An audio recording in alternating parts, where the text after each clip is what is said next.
Okay, on to exponential families.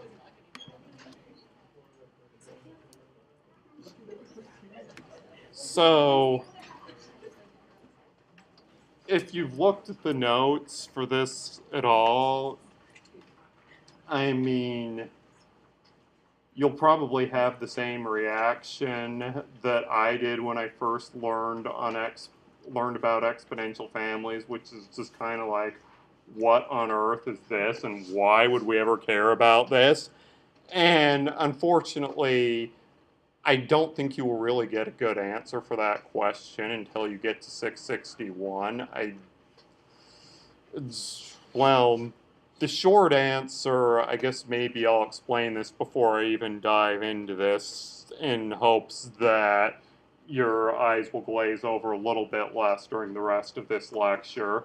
That an exponential family, if a distribution is part of an exponential family, then that, I hope I get this right. It's been a long time since I reviewed this stuff. I had to remind myself when I was putting this together last night. If a distribution's part of is an exponential family, then it has what's called a sufficient statistic, which among other things gives you what's called a most powerful test for testing certain types of hypotheses. So if you can take the distribution that you want to do hypothesis testing about and show that it has an exponential family, then that will give you the it will give you a nice form for your hypothesis test, and it will mean that the optimal test that you come up with has certain nice properties.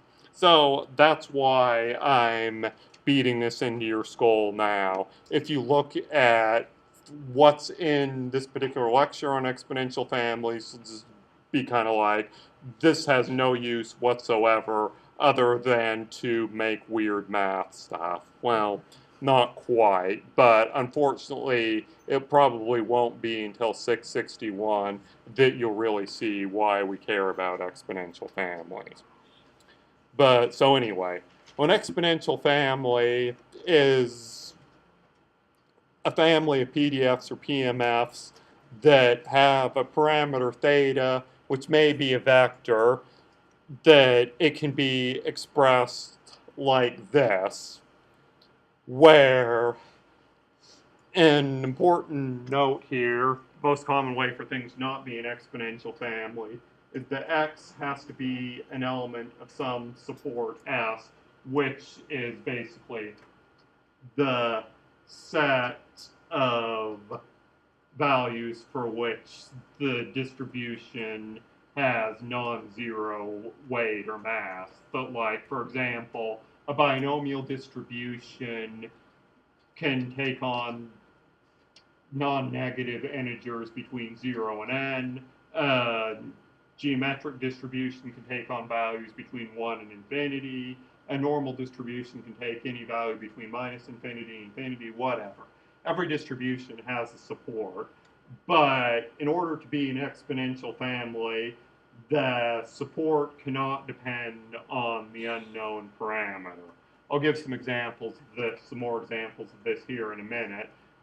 Like, for instance, a binomial distribution where the number of trials n is fixed, but the probability of success p is unknown, would be an exponential family because the number of possible successes ranges between 0 and n, which doesn't depend on p. But if n is also unknown, that would not be an exponential family because the support would depend on an unknown parameter. Oh, does that make sense? I mean, I guess if it doesn't, I'll give a few more examples of this later on, but that's an important concept here, because it's the most common way for something to not be an exponential family. And also, when you write the function in this form, the h piece has to depend only on x, not on theta, and the c of theta has to depend only on theta, not on x, and likewise, the summation inside the exponential. By the way, if you're not familiar with this notation, exp, that's just a shorthand for e to the whatever's inside here. The trying to write that entire sum in an exponent gets hard to read, so we use exp instead. Likewise, inside the exponent part, the w's depend only on theta, not on x, and the t's depend only on x, not on theta. So, like a binomial distribution, for instance, its probability mass function, as you know, n choose x times p to the x times 1 minus p to the n minus x, can be written as n choose x, 1 minus p to the n, p over 1 minus p to the power x. Well, that we could write as n choose x times 1 minus p to the n times e to the log p over 1 minus p times x. So if you look at the formula for the exponential family on the previous slide, that outside the exponential we have to have a piece that depends on x but not p. Never see my laser pointer on here. Oh wow. The n choose x depends on x but not on p, and then the 1 minus p to the n part depends on p but not x. So there's an h piece outside the exponent and a c piece outside the exponent. Then inside the exponent we have the p over 1 log p over 1 minus p, which depends on p but not on x. Then we have the x term, which depends on x but not on p. So if you look at the formula for the exponential family, the binomial satisfies it. And as I mentioned on the previous slide, this only works if p is considered the unknown parameter. We assume the n is fixed and known. If n's not fixed, then the support of the distribution depends on the unknown parameter, and it's no longer an exponential family. And for the same reason, this only works if p is between 0 and 1. If p is possibly equal to 0, then we would have probability x equals 0 with probability 1, and once again the support would depend on p, which would mess things up. So p cannot be equal to 0 or 1 because support has to go from 0 to n. Another example of an exponential family, let's take the normal distribution with mean mu, standard or variance sigma squared. As you know, the density function for the normal distribution is just 1 over square root of 2 pi sigma times e to the x minus mu squared over 2 sigma squared. So we can write that as 1 over square root of 2 pi sigma times e to the minus mu squared over 2 sigma squared times e to the minus x squared over 2 sigma squared plus mu times x over sigma squared. So once again, outside the exponent, we have to have a function of x that does not contain either of the unknown parameters, which in this case will just be this constant 1 over square root of 2 pi. We also have to have a piece outside the exponent that depends on the unknown parameters, but not on x. In this case, we can take 1 over sigma times e to the minus mu squared over 2 sigma squared. Sigma and mu are both in that c piece, but x is not. Likewise, inside the exponent, we have a w function that can depend on mu and sigma, but not x, times a t function that can depend on x, but not mu and sigma. If you look at the formula, so you end up with this w of mu on the sigmas minus 1 over 2 sigma squared, and w2 be mu over sigma squared times, first one is times x squared, second one is times x. So normal distribution is also an exponential family. The parameter space goes from mu can be any real number, sigma squared can be any non-negative and non-zero real number. Neither of those depend on the values of the unknown parameter, so this is an exponential family. Woohoo. And there's a theorem in Casella and Berger that, quite honestly, I don't ever remember using this theorem, and it's not obvious to me why you would ever use this theorem. But I guess it could possibly make it easier to compute certain expected values and variances in some weird circumstances. But like I say, I don't ever remember using this, and I'm only teaching it to you because it's the sort of thing that could easily show up on a qualifying exam someday. So I figured it would be good to see it. And well, there's also the fact that I'm apparently assigning a homework problem where you're supposed to prove this. It involves some calculus and stuff, and it has an informative proof and so on, but yeah. So, if, for example, if for some convoluted reason, rather than just using simple math to calculate the expected value of the binomial distribution, you wanted to use the complicated partial derivative math on the previous slide, well, if you'll recall from the binomial distribution, the W1 function is going to be log of 1 over 1 minus p. The C of p function is 1 minus p to the n. So you take the partial derivative of w with respect to p, and that ends up being 1 over p, 1 minus p.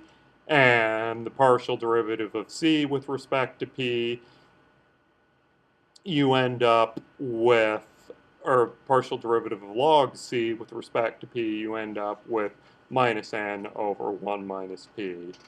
So you plug that into that formula, and you get the expected value of 1 over p times 1 minus p times x is equal to n over 1 minus p, which of course implies the expected value of x equals n times p. So, yeah. I'm not 100% sure why you'd want to do this, but maybe there's some situation somewhere where it makes it easier to compute some expected value.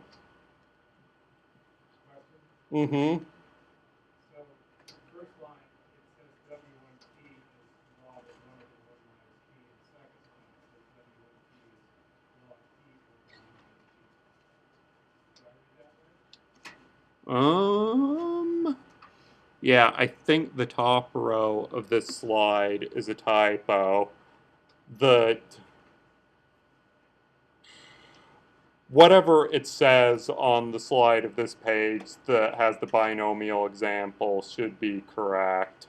So the second line is the one that's correct. It's P. Okay, sorry about that. I'll try to remember to fix this because I'm going to have to redo today's lecture notes anyway because I don't think we're going to make it past exponential families. Okay, thanks for catching that. So, I won't go through all the details. I think you can see in Cassell and Berger, just look up online, that other distributions that have exponential families, Poisson, negative binomial, gamma, and beta distributions. And some densities that are not exponential families, T distribution, F distribution, I didn't put on the slide. Cauchy is also not an exponential distribution, is the classic example of a distribution that blows up everything. And some other densities that are not exponential families, that if you say x uniform on 0 to theta, where theta is some unknown parameter, well, once again, then the support depends on this unknown parameter theta. The support cannot depend on a parameter that you don't know, or it's not an exponential family. For the same reason, a truncated exponential, where the value of theta is unknown, is also not an exponential family. So what about uniform 0 to 1? I won't stop and put the class on the spot with this one because this one actually messed with me when I first thought about this. Like, why is this not an exponential family? Well, it finally occurred to me the reason it's not an exponential family, it's family Yes, it does not, the support does not depend on any unknown parameters. It's not an exponential family because it's not a family. It's just one distribution. In order to be an exponential family, it has to be a family. That is, a class of different possible distributions for different values of the unknown parameter. Uniform 0, 1 is just a single distribution, so by definition it's not a family of distributions. And you couldn't do a hypothesis test about the unknown parameter in that distribution because there is no unknown parameter in this distribution. Oh, an exponential sometimes when you read about exponential families, they'll talk about a natural parameter space of the exponential family. And what the natural parameter space basically means is the piece inside the exponential family where, as you'll recall, this used to be W1 or Wj times theta times t of x. The natural parameter space just says, rather than letting these w's in here be some function of the unknown parameters, we'll just take whatever those w's are and let those be the parameters, and you'll end up with an equivalent parameterization that the reason you'll want to do this will hopefully become more obvious when you take 661. It makes certain types of hypothesis testing easier. Well, I mean, among other things, but like, if you want to define the expected values using the formulas described previously, then they simplify somewhat, although, as I said, those formulas, I don't know what they're used for other than homework problems, but you will see this natural parameter space business when you're reading papers and things like that sometimes, so it is worth knowing about what it means. So like the normal distribution, for example, that if we write it in the form of an exponential family, then we end up with this expression here, and and we define the W1 and W2 to be minus 1 over 2 sigma squared and mu over sigma squared. So to go into the natural parameter space, you just define your a to 1 and a to 2 to be precisely these w's. You say your first unknown parameter is defined to be minus 1 over 2 sigma squared, and your second unknown parameter is defined to be mu over sigma squared. And and it's fairly easy to show if you wanted to that the mapping from the original parameter space to this natural parameter space is 1 to 1. So given any possible a to 1 slash a to 2, it gives you a unique mu and sigma and vice versa. So and of course, the natural parameters have to satisfy the same constraints. The original parameters, the sigma squared, which is minus 1 over 2a to 1, has to be positive, and mu, which is a to 2 over minus a to 2 over 2a to 1, just be whatever. So the natural parameter space, a to 1 has to be somewhere between minus infinity and 0 in order for sigma squared to be positive. A to 2 can be whatever. And one last quick definition that D is the dimension of the parameter space of the exponential family. Like the binomial example, it had dimension 1 because there was only one unknown parameter p. And the normal distribution, it's the parameter space of that particular exponential family has it's two-dimensional because there's two unknown parameters, namely mu and sigma. So in both of those cases, there